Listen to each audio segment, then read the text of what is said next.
Hi, I'm Jim Richardson. Today I'm going to show you something that can add more horsepower to your engine than just about anything else you can do. I'm talking about pocket porting and cleaning up the manifold port runners in here, matching it to the manifold.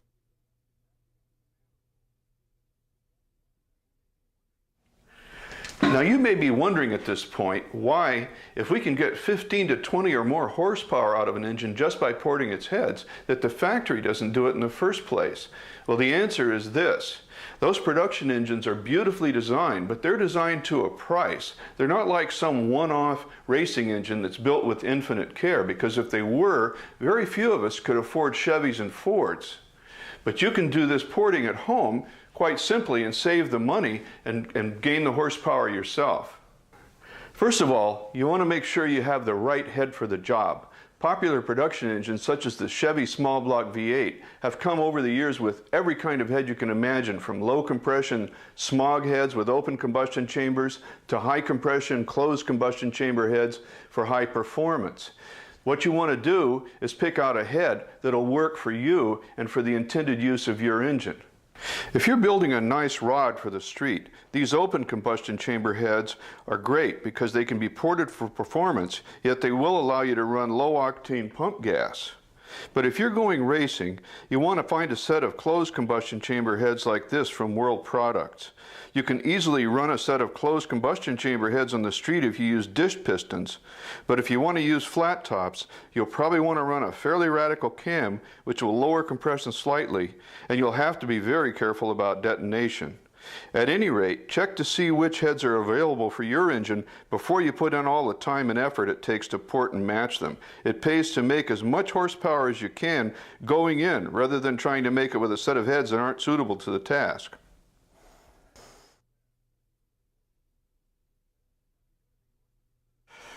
Now, if you're going to be going with a set of used heads, you're going to want to check them very carefully for cracks, because you don't want to go to all the trouble of porting a set of heads only to discover that they're useless. The easiest way to check them for cracks is with one of these little Magnaflux Spot Check Junior kits. They're especially nice because they can also be used to check aluminum, unlike the old Magnaflux process, which only would work on ferrous metals. Now let me show you how it works. First, I'm going to spray on a little of this cleaner to make sure there's no grease or contaminants on here that might cause our test to go wrong. Okay, that's good. Now I'll just shoot on a little of the red penetrant dye.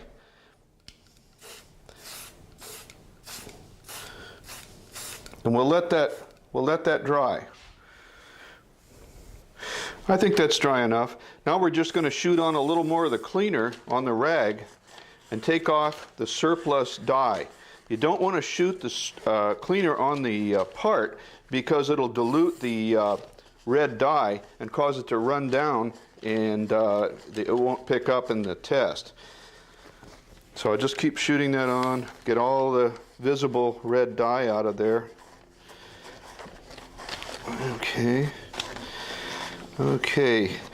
Okay, now all we need to do is put on a little of the developing powder and see what comes up.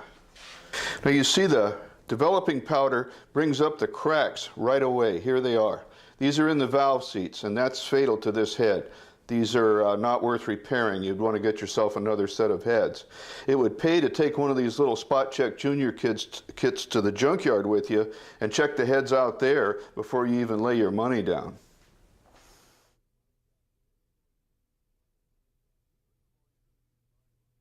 First of all, you're going to need a die grinder. This is an electric one, and that's fine if you don't have any source of compressed air. The only problem with these is they spin at a constant speed, so they can get out of hand very quickly. They're hard to control.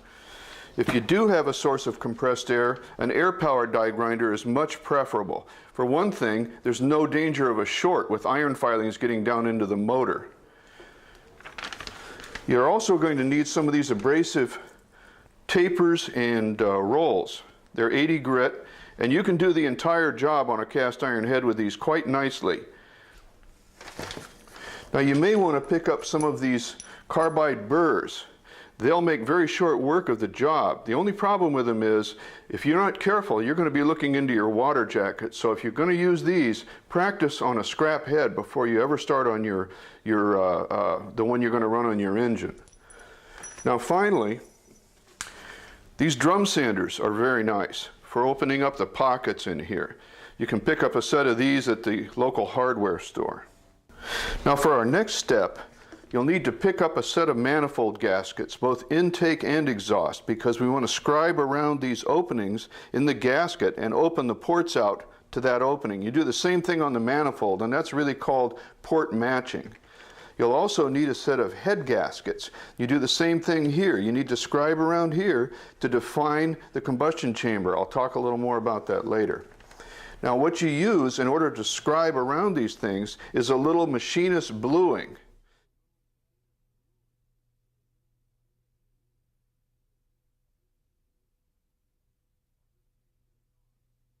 I'll just paint this on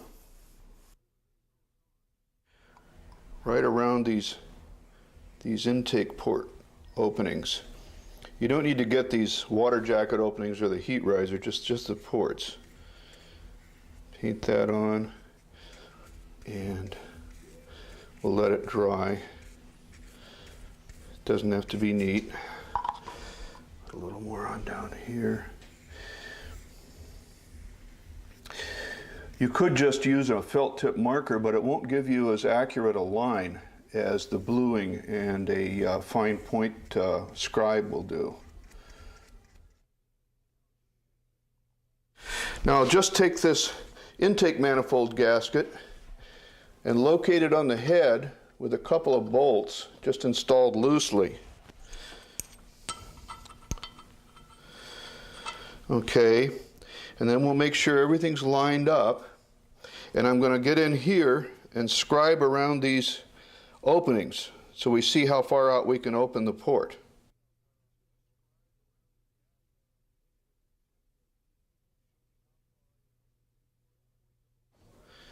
There's no point in opening them beyond this, obviously, because you just have gasket failure. You want to make sure you get this well scribed so it won't just rub off. Okay, we'll just take our gasket away. And now you can plainly see how much we can take out of this port runner to open it up. And that will make our head flow more freely. We'll also want to do the same thing on this intake manifold back here to match it up exactly. Now for the next step, we're going to need safety glasses, work gloves to protect our hands, and we're going to need a particle mask because you don't want to be breathing that black iron dust that's in here. Now you want to get a shop vac like this with a bag in it to catch the dust and swarf while you're grinding. Otherwise it'll blow all over everywhere and get into everything. Okay, now I'm just going to put my plastic tube into the pocket, the valve pocket in the combustion chamber, so we can suck all the dust out while I'm working on the port runner. I'll tip this up. Now I'm going to bring the lamp down here and shine it onto the tube, and that sends light up through the port runner, and I can see a big piece of casting slag down in there that we're going to have to get out. That's really going to cause a lot of turbulence. The object of opening up these ports isn't to make them bigger, but to clean them up, cut down on turbulence, and allow the air to flow smoothly, because air doesn't like to turn corners or go around obstacles. We'll just open all this up in here and clean up all that slag. You can see in our diagram here the tortuous path that air has to go through to get into your engine. It comes down the port runner, and if it goes along and hits a lot of slag and roughness, of course turbulence develops, and that creates drag and slows the air down. And then it has to make that right angle turn by the valve guide. At that point, you want to open this out in here and clean it up so that the air can get past with a minimum amount of turbulence. And finally, right at the entrance where the valve closes, you want that open for about ½ an inch straight so the air can come out or in, depending on which kind of a valve it is, whether it's intake or exhaust, with the least amount of restriction.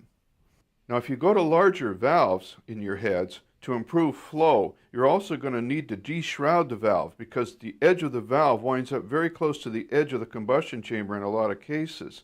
So what you do is you radius out the combustion chamber just a little bit to improve flow. Now you don't want to take it out so far that you get into the head gasket because you could wind up with a blown head gasket if you do that. Now this is a little rig I've put together especially for head porting. Here we have a water trap and that keeps water from getting into the tool. Over here we have an adjustable pressure gauge. It's adjustable down here and it's set at about 50 pounds. The reason for that is that way I can hold this tool with the throttle all the way down like this. And this will only spin at about 12,000 RPM. Now I'm going to start with an 80 grit abrasive roll like this on my air-powered die grinder. What do you say we get suited up and get started?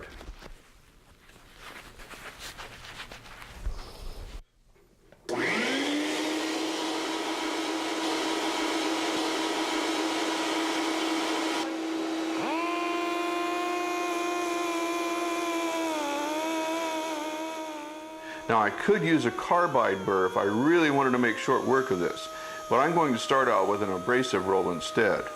Just keep in mind, if you get a little impatient, that carbide burr can take off a lot in a hurry. So unless you're willing to put in a little seat time practicing with them on a scrap head, don't mess with them. The abrasive rolls may take a little longer, but you won't run the risk of seeing the inside of your water jacket with them.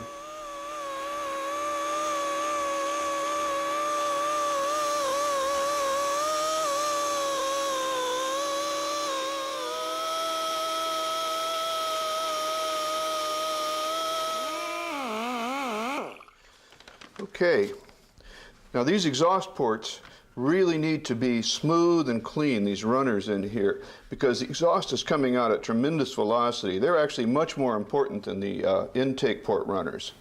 I've made a set of gauges out of wire, and this is one of them that I use to make sure I've got things at the same dimension. I haven't taken more off in one runner than another. That's okay, and we're going to come down here. Okay, that's about the same. It's about the same at that point. Now we get down here, and this one still needs some metal removed, and I have a line scribed up here. You probably can't see it, but I know that I've got to take a little more off the top up in here. Of course, a better way to check your progress is with an inside caliper like this that you can pick up at a tool store or used at a swap meet.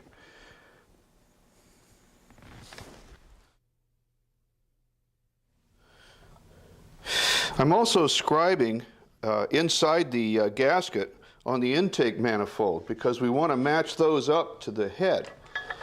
Now this is a high performance manifold made out of aluminum, so you want to be very careful when you're grinding on this because aluminum's much softer than iron.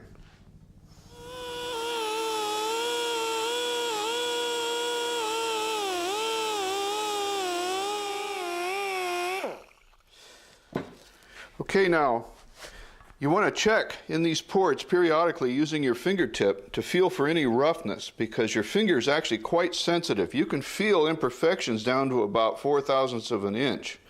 And keep in mind while you're working that the point of this isn't to open these up so much as it is to match them to the gasket. You've already matched the head to the gasket, you match the port to the gasket, and then there won't be any turbulence coming in through here that will slow down the air and cut down the volume.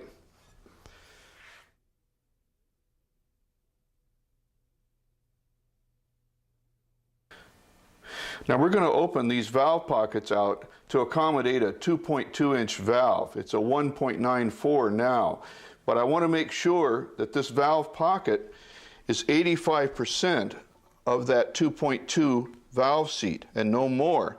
The reason being that if it's any bigger, you'll actually lose gas velocity and horsepower. So you only want this at 85% when you hone this out in here with your stones. Now as you can see, I've already done quite a bit of cleaning inside this valve pocket. This is an intake valve pocket here. And what you want to do is open all this up so that there's no slag or roughness or abrupt edges so that the maximum volume of air can come through here at the maximum velocity. Air does not like to turn corners. We've finished this exhaust port over here. Another trick I like to do is to put a round head bolt in through the valve guide, as you can see. I do that to protect this valve guide area so I don't grind it to a knife edge and cause a hot spot. Okay, I'm just going to finish this up. One thing you do want to keep in mind is that you only want to open this up to about 85% of the valve opening, but we're going to be going to the larger 202 valves, so when that happens we're going to be at about 85%.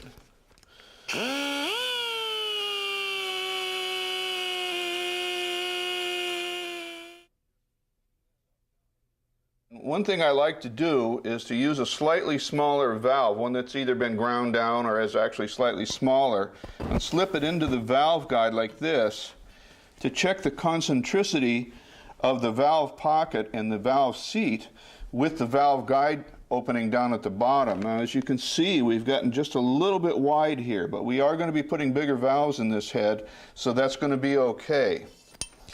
I also have a smaller one for our exhaust port over here that we've finished up. You can see how that works, and that one's pretty clean. All right, I'll just finish these up and we'll show you what they look like when they're all done.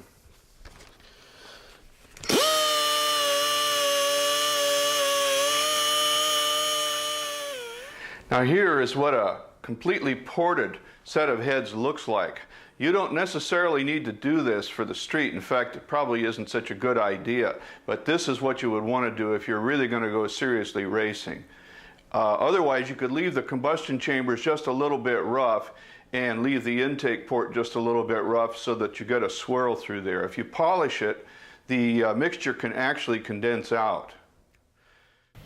When you have your heads ported and cleaned up to your satisfaction, the next thing you want to do is take them to the machine shop and have the valves ground and seated.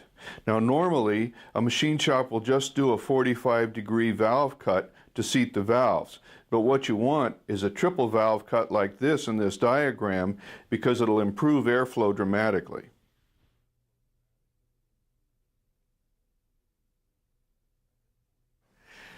At this point, we have our heads back from the machine shop. The valves have been seated. Our porting job is all done. We just have one final task, and that's to check the combustion chambers to make sure they're equal in size. If one of them is a little smaller, you could have detonation in that cylinder, or the compression could be down on all the others. The first thing I want to do is to see how far the valves have been recessed into the head by the machine shop, and I'm going to use a profile gauge to do that. I've made a line across here so I can line this gauge up, so I'm checking at exactly the same point all the way along. I'm just going to push this down like that, come in here and push these down, make sure it's all lined up in there. Okay, now I'm going to switch this around because our intake valves are opposite on this next combustion chamber over. I'll push this down and line it up. Okay, great, that's perfect. Do the same down here. I'm going to push this down, line it up, that's good too.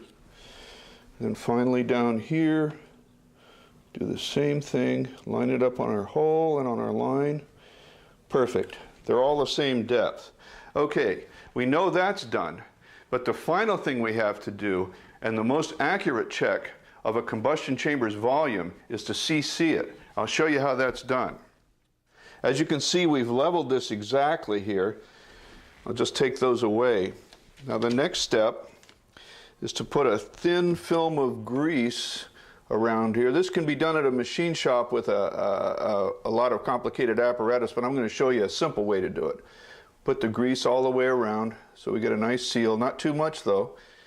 Okay, now we're going to take this piece of clear plastic with a hole drilled in the center and press it onto the grease to make a nice seal. Okay, now I'm going to just draw up 4 cc's of water with a little bit of dish detergent in it. As you can see, this is marked off in milliliters, which are the same as cc's. I'll draw up exactly 4 cc's and put it in the hole here. Then I'll note that down, and I'll keep doing that until I fill the combustion chamber. It should come to pretty much exactly 72 cc's when I'm all finished here. Okay. Okay, now we're just going to keep doing this until we have our combustion chamber filled.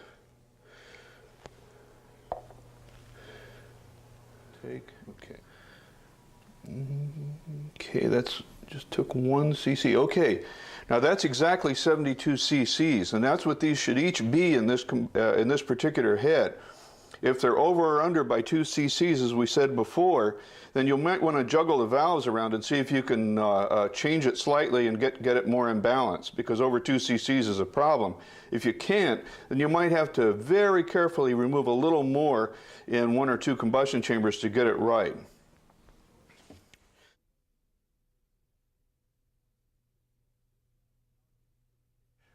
Now, it can easily take 30 hours to port a set of heads, so don't get impatient. If you're the impatient type, just take your heads down to a porting service and pay them to do it. Otherwise, you could end up ruining a perfectly good set of heads and costing yourself even more money. If you're going to do it yourself, you need to take it a little at a time, work a few hours, walk away from it, and you'll soon get done. And when you do, you're going to be amazed at the ponies that engine's going to pump out. Good luck with your rebuild.